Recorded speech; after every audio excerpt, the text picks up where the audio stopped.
BDD. Como Elias disse, meu nome é Rodrigo Urubatã. E... Foi. Só cliquei no lugar errado. Eu trabalho com BDD há pelo menos uns 7 anos e eu percebi que a maior parte dos softwares tinham, pelo menos os sistemas que eu trabalhava, tinham mais ou menos o mesmo problema sempre. Que é aquela imagem que todo mundo conhece ali, todo mundo já viu, que o cliente pede uma coisa, o analista entende outra, passa uma terceira coisa para a equipe de testes,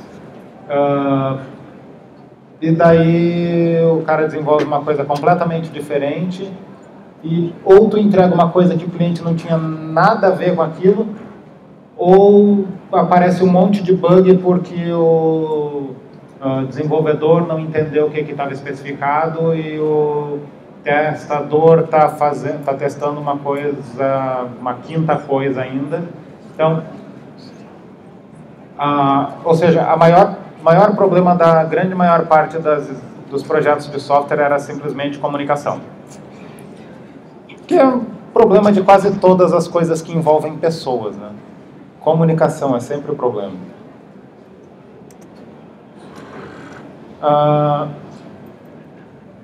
Então, qual é o maior problema disso? Qual é a causa disso? Um fala uma coisa, outro fala outra, e as pessoas parecem que não estão falando a mesma língua. E a ideia do... alguém sabe quem foi o cara que inventou o BDD, que falou Behavior Driven Development a primeira vez?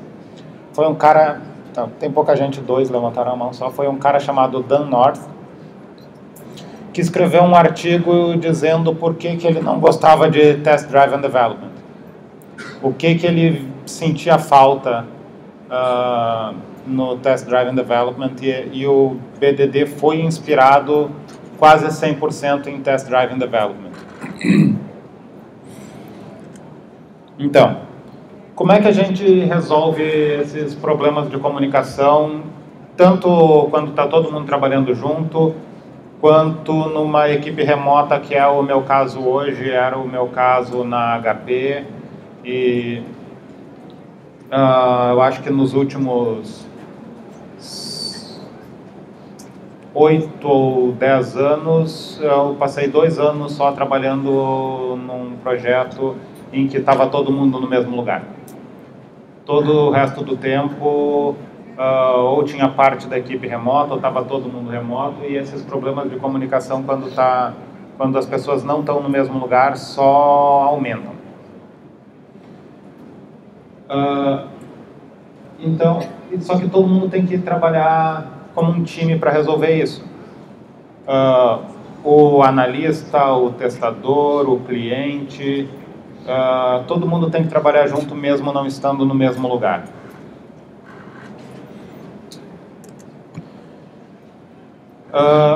E qual foi a solução do Dan North para isso? Quando ele se inspirou, quando ele escreveu esse artigo do BDD, definindo o que era o Behavior Driven Development, ele não estava preocupado com a automação de testes. A automação de testes é uma coisa legal, é um efeito colateral interessante, só que chega a me dar uma dor no peito toda vez que eu vejo alguém dizendo eu faço BDD, eu estou usando o Cucumber aqui, ou qualquer coisa assim. Só que as pessoas acham que é só escrever testes usando o Gherkin, fazer automação usando o Cucumber ali que está trabalhando com BDD. Essa é a menor parte. A parte mais importante do BDD é usar uma linguagem ubíqua. Alguém sabe o que é uma linguagem ubíqua? Tá, tem pouca gente. Linguagem ubíqua é tu usar exatamente a mesma linguagem do documento de negócio que o teu cliente trabalha até o código. Como assim? Eu vou ter que usar exatamente as mesmas palavras que o meu cliente usa na loja para escrever o software para a loja dele? Sim, é exatamente esta a ideia. Por que que isso é importante? Um exemplo da empresa que eu estou trabalhando hoje. Eu comecei a trabalhar ali fazem uns 2 anos e meio, mais ou menos, e eles já tinham um sistema, já estavam rodando, tipo, eu não peguei a empresa no início, então já estava tudo funcionando. E ele é uma empresa que vende notícias, só que eles falam, eles dizem que eles escrevem histórias. A palavra que eles usam é história. E no banco de dados tem uma coisa chamada news. Não tem nada chamado história. E aí alguém começa a falar em história, outro tenta mapear para um campo de uma tabela que não existe, e daqui a pouco tem uma terceira pessoa que não faz ideia do que estão falando porque está valendo o código e não sabe o que os clientes estão falando. Usar exatamente as mesmas palavras diminui o ruído na comunicação.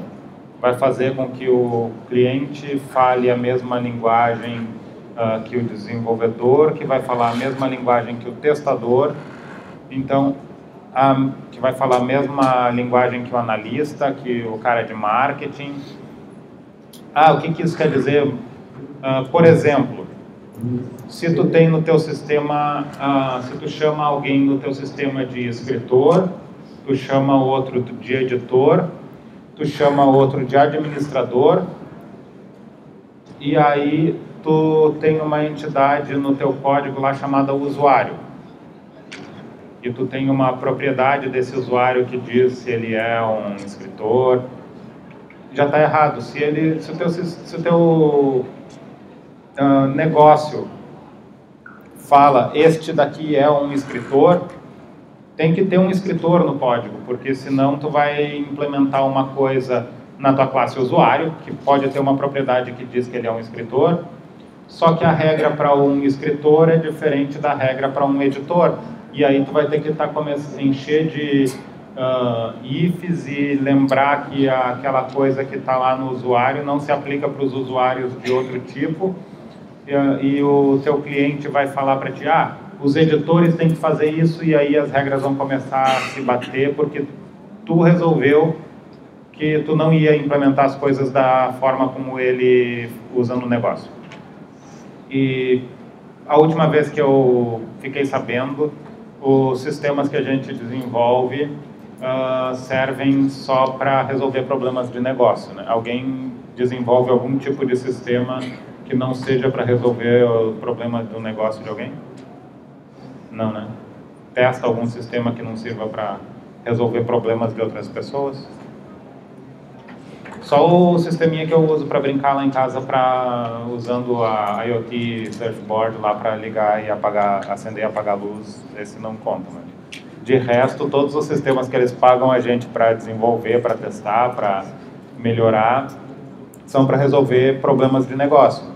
Se a gente resolve implementar ele usando conceitos diferentes do conceito de negócio que a gente está tentando resolver, é a mesma coisa que botar um cara que fala inglês, um japonês e um tradutor no meio. A probabilidade de ter problemas nessa comunicação é grande, e às vezes não é culpa do tradutor, porque tem conceitos que existem em uma linguagem que não existem na outra. Então, a linguagem ubíqua é o principal conceito por trás do BDD. Se alguém quer usar BDD para alguma coisa, o maior ponto a se considerar é começar a deixar a linguagem de negócio permear o código da aplicação, o código de testes, os documentos de definição, qualquer coisa qualquer artefato do software.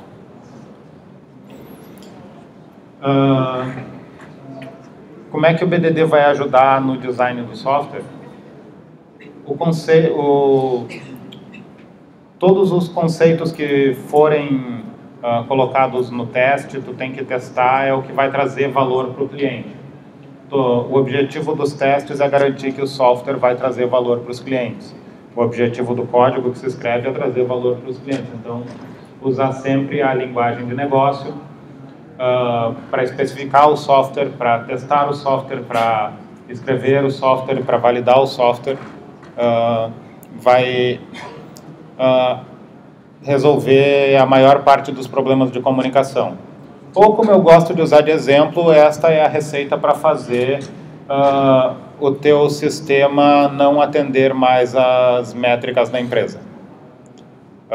Porque um exemplo de um projeto que eu trabalhava na HP há uns 6 anos atrás,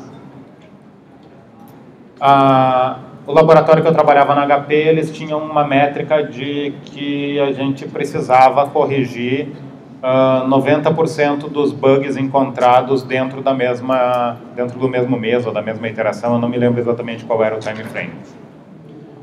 E uns 3 meses depois que eu comecei a usar BDD naquele projeto, que a gente começou a integrar a equipe de desenvolvimento com a equipe de testes, porque a gente tinha uma cultura lá que... Alguém já trabalhou naqueles ambientes onde o desenvolvimento não gosta do teste porque eles ficam achando bugs e o pessoal de teste não gosta de desenvolvimento? Já aconteceu com alguém? Não, nunca, né? Essa é a coisa da minha cabeça, isso nunca aconteceu. Pois é, quando eu botei o pessoal de testes sentado do lado do pessoal de desenvolvimento para escrever os testes antes de escrever o código da aplicação, isso se resolveu, porque eu percebi que, pelo menos naquele caso, o que acontecia era que, mesmo o pessoal de testes e o pessoal de desenvolvimento recebendo o mesmo documento de especificação, eles entendiam coisas diferentes. E aí tu botar os dois para escrever o teste antes de implementar qualquer feature que fosse implementada, fazia com que a equipe de teste e a equipe de desenvolvimento tivessem o mesmo entendimento da feature. O que resolvia 90% dos bugs de entendimento da feature antes deles serem cadastrados. O problema é que isso também diminuiu os bugs gerados pela equipe de desenvolvimento, porque a gente já tinha os testes implementados antes de desenvolver. E aí, uns 3 meses depois que a gente estava utilizando isso, a gente tinha, durante o mês, descoberto um bug na aplicação. Só que isso aconteceu por uns 3 períodos, sprints, eu não me lembro exatamente qual era o time frame seguido. E o pessoal da gerência estava possesso com o nosso time, porque nós éramos o único time que não conseguia resolver 90% dos bugs durante aquele período que eles definiram. Só que os outros times tinham encontrado 110 bugs e resolvido 100. A gente tinha encontrado 1 e não deu tempo para resolver. Então, essa é a receita para vocês não atenderem mais as métricas da empresa. É por isso que eu fiz a pergunta antes sobre quem é que estava analisando aquelas métricas, se eles entendiam o motivo delas. Tá, mas como é que eu vou fazer isso?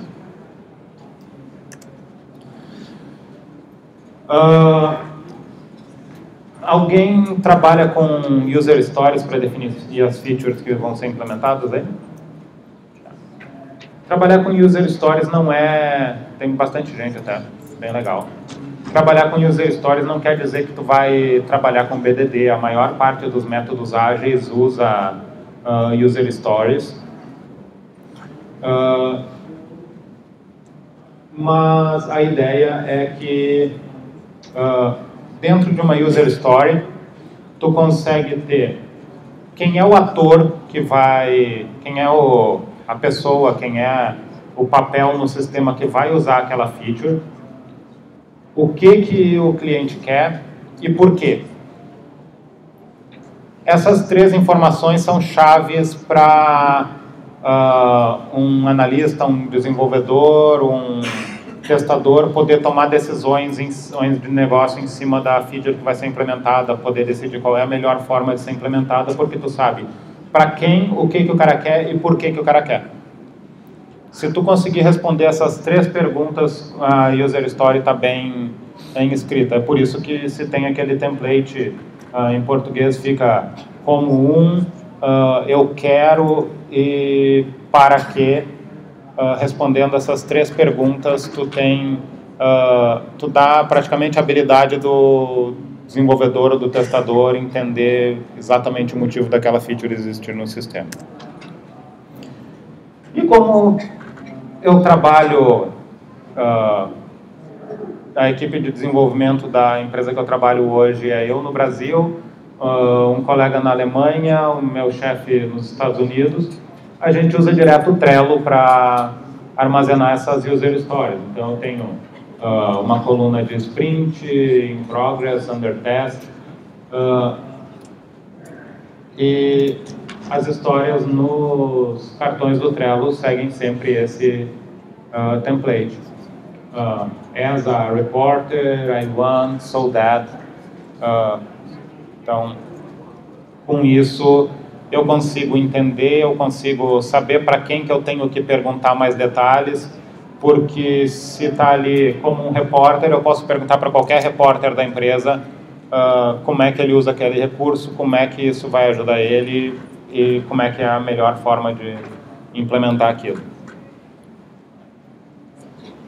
E usando o Trello, a gente consegue garantir que todo mundo da empresa tenha visibilidade disso, né? Porque como o time está distribuído, eu não tenho aquele quadro branco que todo mundo pode ver e o Trello resolve esse problema. Tá, mas quanto detalhe vai ser o suficiente para mim testar? Claro que aquela user story ali não é o suficiente para testar nada, né? Aí a gente entra na parte que quase todo mundo conhece do BDD. Eu faço BDD, eu uso o Cucumber, eu uso qualquer coisa assim, normalmente é isso que o pessoal pensa. Dentro da user story, para mim poder testar ela de verdade, tu tem que definir alguns cenários de teste. Como, independente de eu estar utilizando o BDD, eu preciso ter cenários de teste.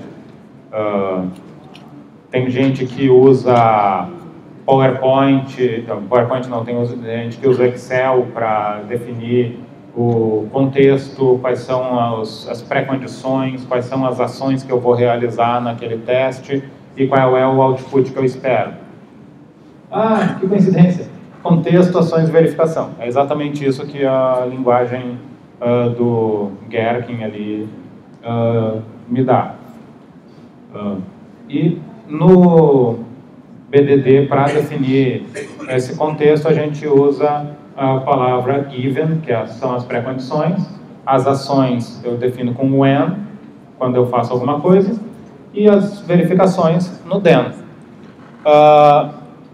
Quando eu fui implementar isso no projeto na HP, eu consegui criar praticamente todos os casos de teste automaticamente para o Cucumber, lendo um script que lia a planilha de teste que o pessoal já usava. Eles faziam exatamente a mesma coisa, eles só, em vez de botar no arquivo texto, botavam no Excel.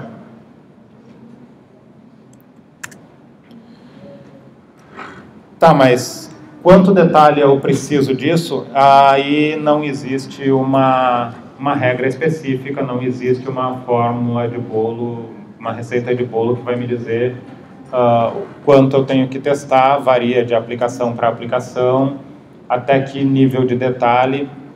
Eu já vi gente escrevendo testes com... não era com o Cucumber, era com uma outra ferramenta que usava Gherkin também na época, para bibliotecas. Estava escrevendo praticamente teste unitário usando isso. Eu acho que aí é um pouquinho de exagero. Tem ferramentas melhores para escrever teste unitário. Bom, eu estava falando disso agora. O que a gente acabou percebendo que as palavras-chave do Cucumber eram exatamente as colunas que tinham no Excel. Então, juntando esta ideia com o usar a linguagem de negócio no código, eu posso fazer um código com praticamente as mesmas palavras do teste. Aí no exemplo eu tenho given there is money in my account, isso é praticamente um desejo e não uma definição de teste. Mas no código isso teria que ficar parecido com account.has enough money, ou qualquer coisa parecida com isso. Se para implementar isso no código eu não tiver as palavras account e money, tem algo errado, porque a minha pré-condição é que a minha conta tenha dinheiro. Se eu, no código que eu estou escrevendo para isso ou no teste, não tiver as palavras conta e dinheiro, tu não está usando o BDD, tu não está tendo uma linguagem ubíqua e tu vai precisar escrever um manual para as pessoas poderem entender o teu código. E aí tu vai começar com uma receita de desastre. E a ideia é seguir ali. Eu tenho um cartão válido, eu tenho que ter as palavras cartão e válido na verificação.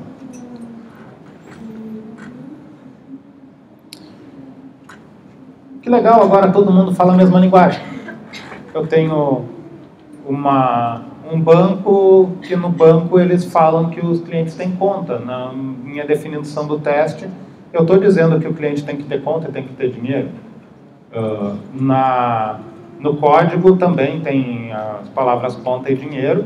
Então, se todo mundo está falando a mesma linguagem, a gente resolve aquele problema de não poder deixar o desenvolvedor falar com o cliente porque eles falam línguas diferentes. Ou ninguém nunca ouviu dizer que precisava ter uma interface porque o desenvolvedor não entendia o cliente, ou pior, que o cliente não ia entender o que o desenvolvedor está falando. E na maior parte dos casos isso era verdade, porque o desenvolvedor lembra do nome das tabelas, lembra do nome das classes, lembra do nome dos métodos e não faz ideia do nome que o cliente usa no documento de negócio que ele estava conversando com um designer.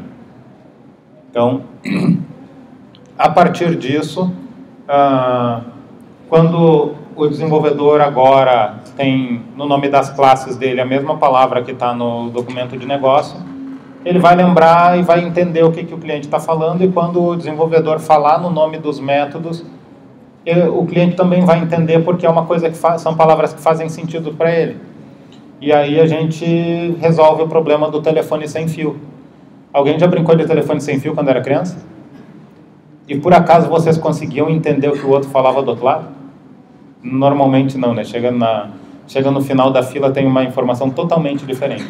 Então a ideia de todo mundo falar a mesma língua é exatamente resolver esse problema. Tá, mas e agora? Eu adoro o TDD e eu não gostei do BDD porque é diferente. Na verdade é a mesma coisa. O ciclo do BDD é o mesmo do TDD. Eu vou falar com o cliente, escrever uma user story, ou selecionar uma user story do meu quadro, vou detalhar a minha user story, e aí para fazer isso eu posso sentar com um desenvolvedor e um testador, ou sentar com o meu cliente junto, que no caso hoje, como eu fiz a reunião com o cliente para definir as user stories, eu acabo escrevendo todo o teste já, eu detalho a user story e ele só valida depois.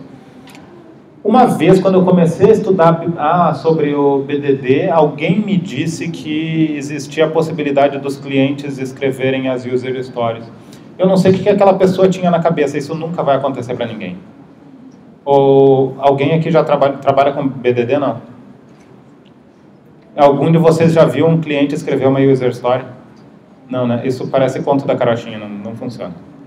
Bom, mas o ciclo é praticamente o mesmo. Tu seleciona o que tu vai trabalhar, detalha, escreve teus casos de teste,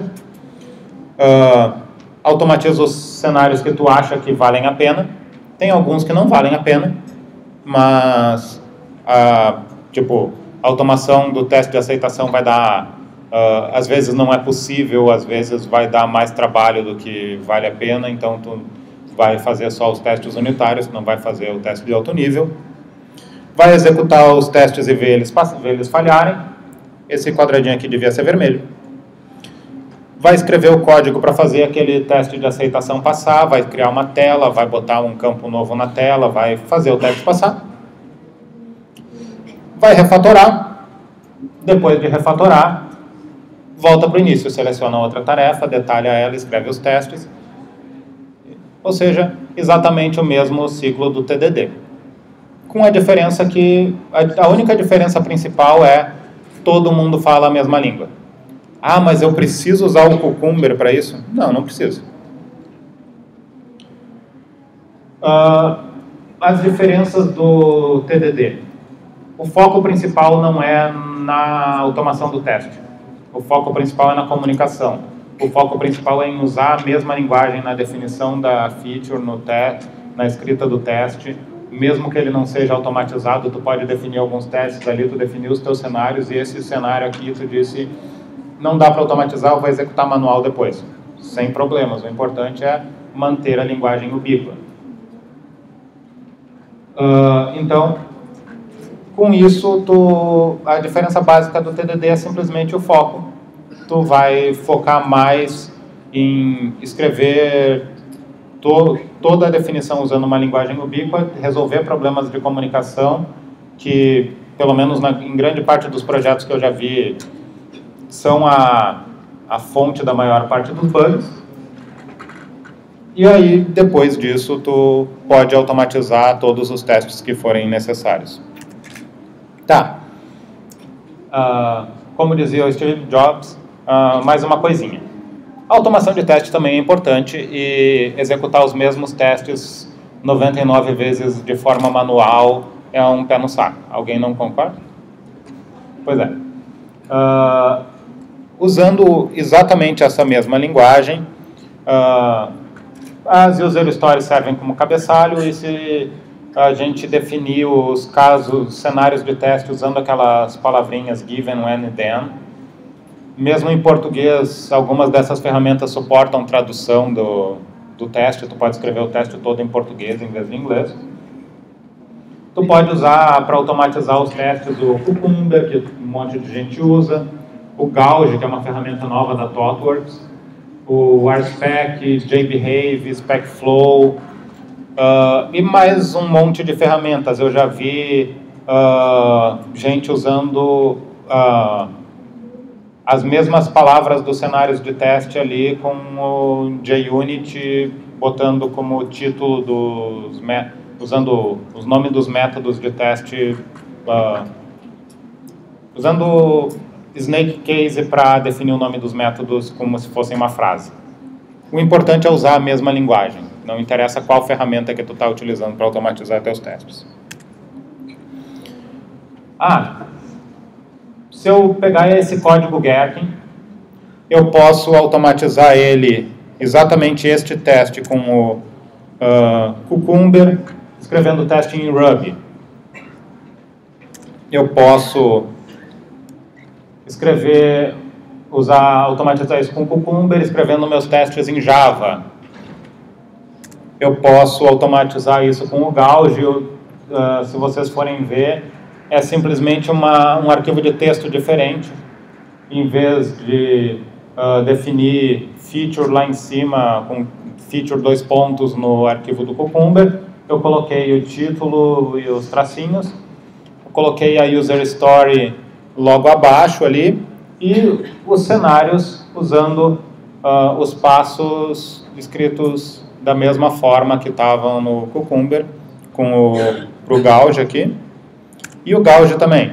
Eu posso implementar o meu teste em Java, eu posso implementar meu teste em Ruby, existe o SpecFlow, que permite escrever o código usando exatamente o mesmo arquivo de Gherkin do Cucumber. Eu posso usar ele no Visual Studio, escrevendo ele em C#. O próprio Cucumber aceita também, então dá para escrever os testes, automatizar os testes de qualquer forma. Uma coisa que eu costumava utilizar em vários projetos, quando a equipe de testes não sabia programar na linguagem que estava sendo utilizada no projeto, era fazer pair programming de um testador com um desenvolvedor, o testador focava mais na definição do caso de teste e o programador mais na parte de automação. E acabava, em 1 ou 2 meses, todo mundo escrevia tudo, porque a ideia do pair programming é exatamente compartilhar conhecimento. Então, os programadores aprendiam a testar melhor e os testadores aprendiam a programar a automação dos testes. E, aparentemente, eu estou indo muito mais rápido do que o esperado, porque esse era o último slide. Então, alguém tem alguma pergunta?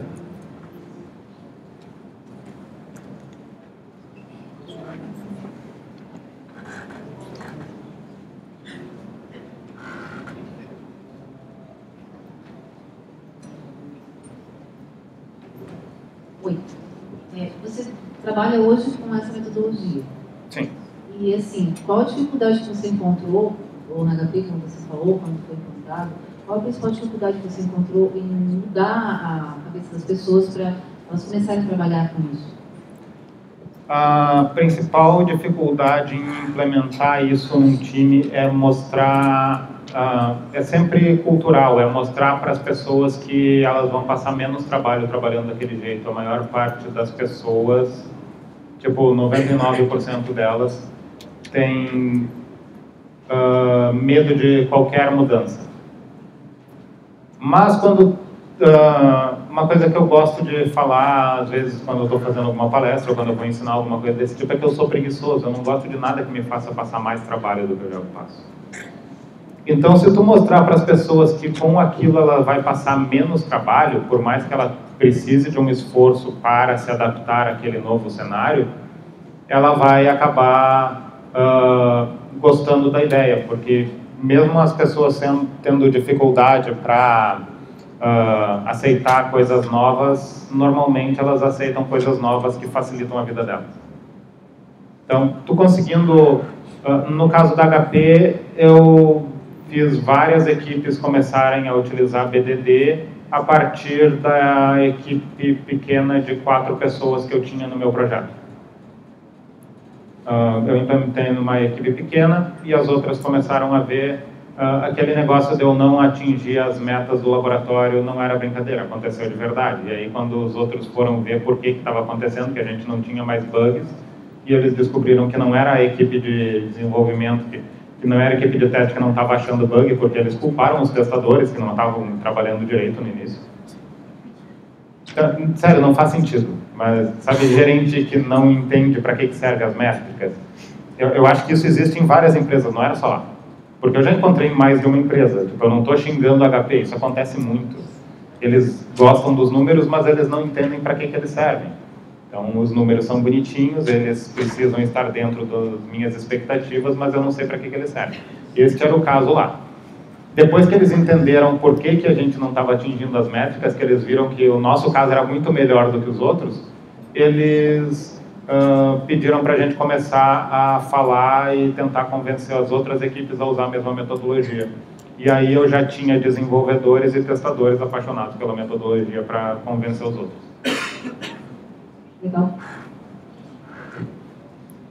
Mais alguém?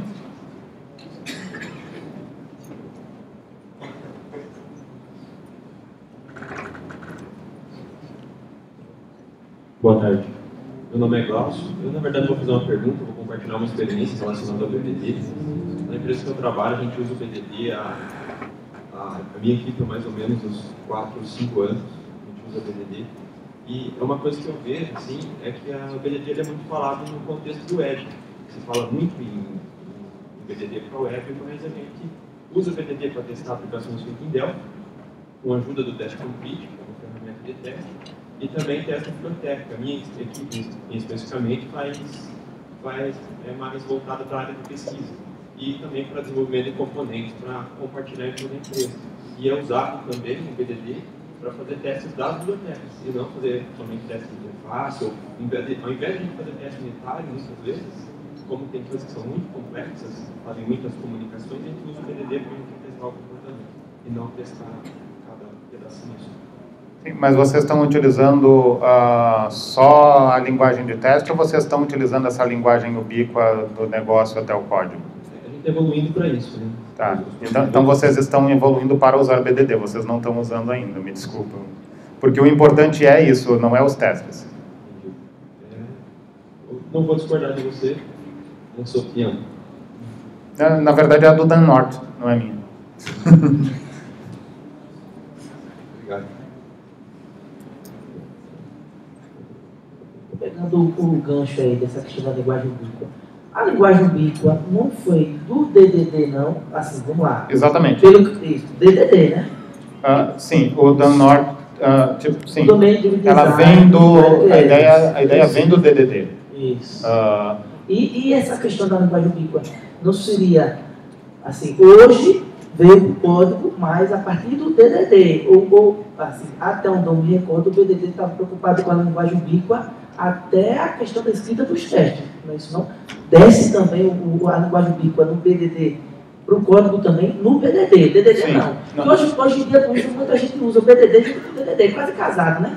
BDD e DDD tem muita gente. Né? Eu tenho a tradução, tem no meu blog um dos poucos artigos que eu tenho é a tradução do artigo original do Dan North, e ele fala que quando ele estava, antes de inventar o nome BDD, ele se inspirou no TDD e começar num projeto em que eles estavam utilizando o DDD também, para trazer aquilo para unificar tudo, porque o DDD ele pega do negócio para o código, e aí ele só disse que tinha que passar por tudo, do teste, e tentou facilitar essa linguagem dos testes também. O problema é que a maior parte das pessoas vê as ferramentas e pensa que é só a parte do teste, mas a ideia original do BDD o BDD é praticamente tu juntar o TDD com o DDD e ter uma linguagem mais fácil do teste. Eu concordo a questão da linguagem. Só a minha dúvida só é se não ia ter só a linguagem do código, na escrita do código, não do código de teste, desculpa. Até a escrita do código de teste. Né? Tanto é que, porque aqui no TDD não era legal, porque quando você fala em teste, o pessoal foca muito aquela mentalidade em teste, quando na verdade era uma especificação de comportamento, né? Aí mudou de teste para should, né, que deveria. Mas eu vi muito esse foco em cima na escrita dos testes, não dentro do código. Mas aí junta o DDD com o BDD e aí fica essa linguagem. Mas depois a gente vai para os coisas e procura.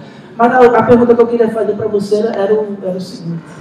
Qual ferramenta que você está utilizando para criar os testes com BDD? No momento eu estou usando o Cucumber. Cucumber? Lá no meu trabalho a gente usa BDD na definição minha, que é até a linguagem dos testes, né? E a gente usa no próprio, aquele exemplo que você falou, de usar o JUnit e classes, dado, origem. E aí a gente está caminhando para ir para o Cucumber. Qual é o meu receio? O Cucumber a gente escreve texto, né? E texto não tem ferramentas de refatoramento. Então, de repente, eu tenho um texto que está escrito em 10 arquivos diferentes e eu quero mudar, eita, não era assim, era assado. Eu vou ter que passar naqueles 10 arquivos e mudar alguma coisa. Lá dentro do JUnit, sendo métodos e sendo classes, eu faço um refatoramento rapidinho em todos os locais. E eu tendo a achar que a manutenção futura disso seja melhor. Mas aí teve reunião de equipe, o pessoal me explicou, não, mas vai ter uma integração melhor para o pessoal, vai simplificar como escreve os textos, e a gente está partindo para o Cucumber, mas eu tenho esse receio dessa manutenção desses arquivos, textos. Você tem alguma experiência? O que você acha disso? Sim, aí temos duas coisas para ver. Considerando todas as pessoas que têm acesso aos testes na tua empresa, a grande maior parte delas, mais de 90% é desenvolvedor, tem pessoas que não entendem código, que vão ler esses testes. Se não tiver, não tem por que tu ir para o Cucumber, porque ele realmente tem um overhead que tu vai escrever o teste em texto e depois tu vai ter métodos em alguma linguagem de programação para implementar aquilo. Tudo bem, tem uma reutilização muito grande, mas tu tem essa escrita em 2 lugares. Isto vale muito a pena quando tu tem pessoas que não entendem código que vão validar os testes. Tipo, no meu caso, o dono da empresa me ajuda a validar se eu estou testando as coisas certas. Ele lê os testes comigo e vê isso, ele não programa. Os repórteres não programam. Tem 2 caras que programam na empresa. Então, para nós, ela é a melhor ferramenta. Tem muitos projetos, muitas equipes em que praticamente só desenvolvedores vão ter acesso àquilo, desenvolvedores e testadores que também programam, que vão ter acesso àqueles testes. Aí é melhor tu utilizar um RSpec ou JUnit, JBehave, qualquer outra ferramenta desse tipo para te não ter essa parte nos dois lugares.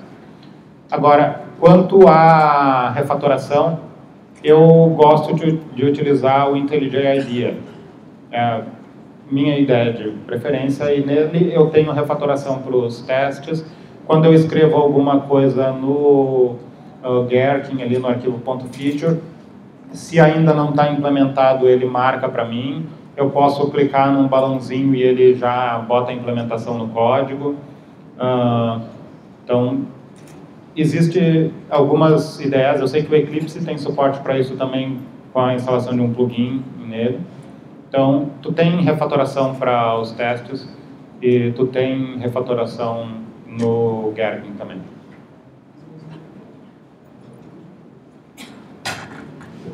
Opa, eu sou o André da Softplan. Eu queria já deixar meus 2 cents aí para as 2 perguntas que rolaram aí, 3 na verdade.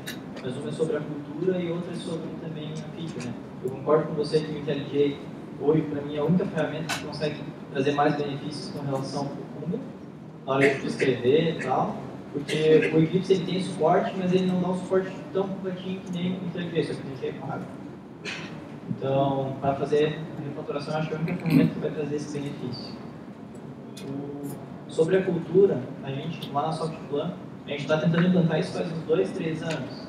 A gente tem uma grande dificuldade de convencer as equipes, principalmente porque a gente tem separação de análise, teste e desenvolvedores. Quem é que vai fazer isso?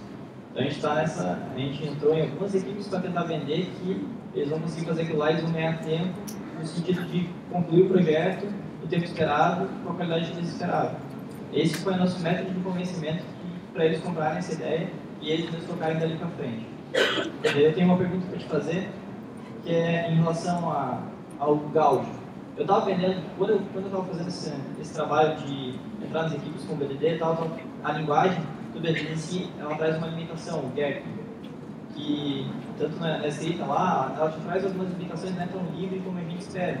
E o Gauge ele já vem com uma proposta de ser bem mais livre, de tu escrever como tu quer, e depois tu implementar os steps, é um texto bem mais livre do que o GWT.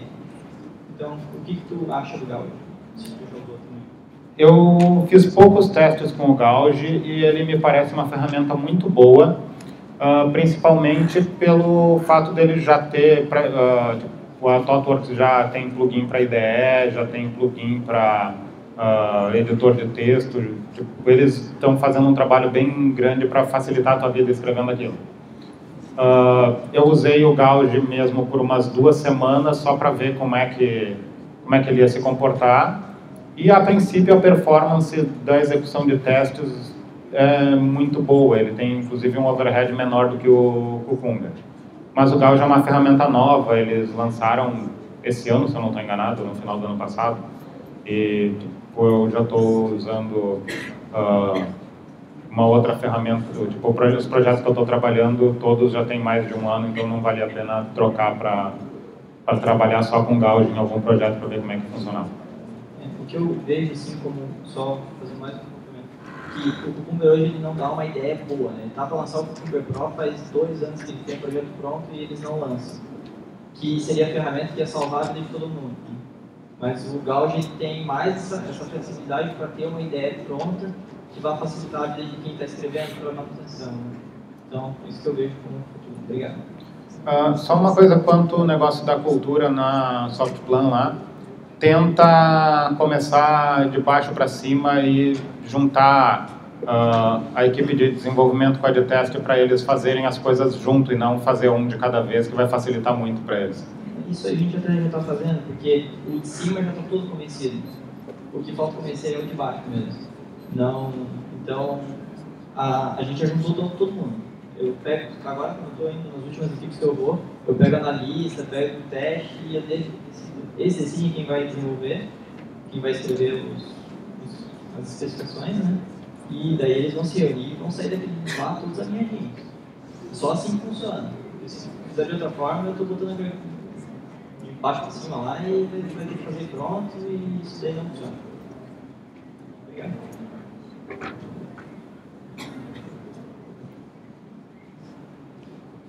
No BDD tem situações em que não se aplica, né, o BDD, ou por uma situação técnica. Como assim? Ali. Você mesmo mencionou, né, que, por exemplo, não vale a pena, né? Não, eu disse que não vale a pena automatizar os testes. O BDD... Sim, mas o BDD, como eu estava dizendo, ele é mais sobre a linguagem ubíqua de ponta a ponta. Então, tu pode ter alguns casos de teste que tu resolve fazer manual, não vai automatizar, mas isso não quer dizer que tu não está usando o BDD. Ok, ok. É isso que eu estou falando. A questão é essa decisão, né, de automatizar ou não. Você falou que a equipe, no seu caso, ali alguns são técnicos, né, conhecem programação e tal, e outros não. E como que eles sabem, né, se vale a pena ou não vale? Uma decisão conjunta ou individual? E, complementando, né, a pergunta, sempre tem dúvida, tem métrica para isso? Você faz métricas isso aí para você avaliar? Então, a única métrica que a gente usa, vamos começar pela parte mais fácil, é a cobertura de testes, que no momento no projeto está abaixo do desejado, a gente está só com 85% de cobertura. Boa parte do código é em JavaScript e hoje a gente só não automatiza o teste da iteração com o editor de texto da aplicação, porque eu tenho um editor de texto na aplicação e eu não faço a mais vaga ideia de como é que eu automatizo a interação com o editor de texto.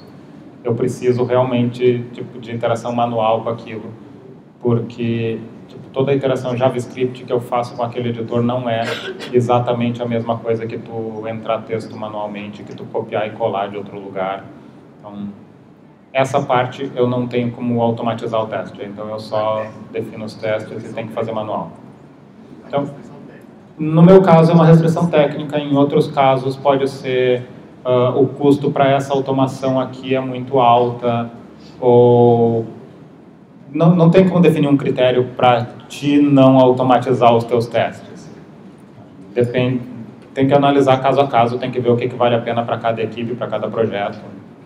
Se eu tivesse criando o editor de textos, provavelmente eu ia ter que dar um jeito de automatizar os testes daquilo.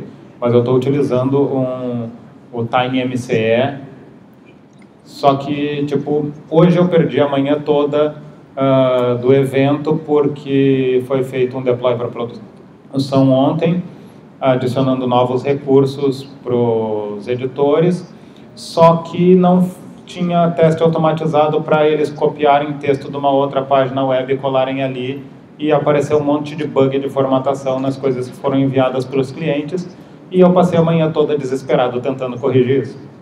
Então... Alguém mais quer fazer uma última pergunta?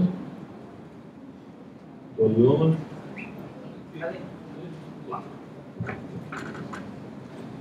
Vendido pro rapaz aqui na frente.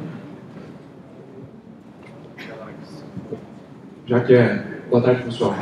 Meu nome é Ramiro, sou de Criciúma, trabalho na Beta Sistemas e aproveitando que é a última pergunta, talvez a gente possa fugir um pouquinho desse assunto da palestra aqui, mas aproveitando o nosso colega lá da Softplan falou um pouquinho em levar os testadores para colocar para trabalhar ao lado dos desenvolvedores, nós temos uma outra ideia também, eu concordo com essa ideia, mas nós temos talvez uma outra visão, que é a seguinte: se nós deixarmos os testadores junto com os desenvolvedores, eles vão realmente fazer um trabalho muito melhor do que vem sendo feito, mas como que os testadores, como testadores, vão se desenvolver entre si? Será que não são duas visões diferentes? Qual que seria melhor, qual que não seria? Por tamanho de equipe? Não sei. No caso, a experiência que eu tive nesse projeto lá na HP, foi a última vez que eu trabalhei tendo equipes separadas de teste e desenvolvimento. Os testadores sentavam junto com os programadores para definir os testes, definir os cenários de testes e automatizar os cenários de testes antes do desenvolvimento. Testes automatizados. Os programadores precisam agora fazer os testes passarem, implementar de verdade a feature que foi pedida. Isso normalmente levava mais tempo do que implementar os testes, aquela interação, aquela parte da equipe, das duas equipes juntas. E aí, neste momento, os desenvolvedores iam fazer coisas que eram mais dos desenvolvedores e os testadores iam fazer coisas mais dos testadores. No caso, lá na HP tinha fórum de testadores, onde eles iam dividir experiências entre as equipes de teste, iam fazer outro tipo de automação de testes usando outras ferramentas que eles usavam para medir, para fazer testes de performance, coisas que não estavam sendo feitas naquela automação ali. Então, tinham dois momentos. Um momento em que vamos sentar e vamos definir exatamente como é que isso precisa funcionar. Aí agora um vai implementar, vai fazer funcionar daquele jeito e o outro vai fazer outras atividades. Então, acho que era isso. Muito obrigado pela atenção de vocês. A gente pode continuar conversando depois ali. Se quiserem, meu blog é sobrecódigo.com, tem a minha página no urubatã.com.br ali. E os slides vão para o SlideShare. Minha conta lá é Urubatã também. Valeu. Valeu.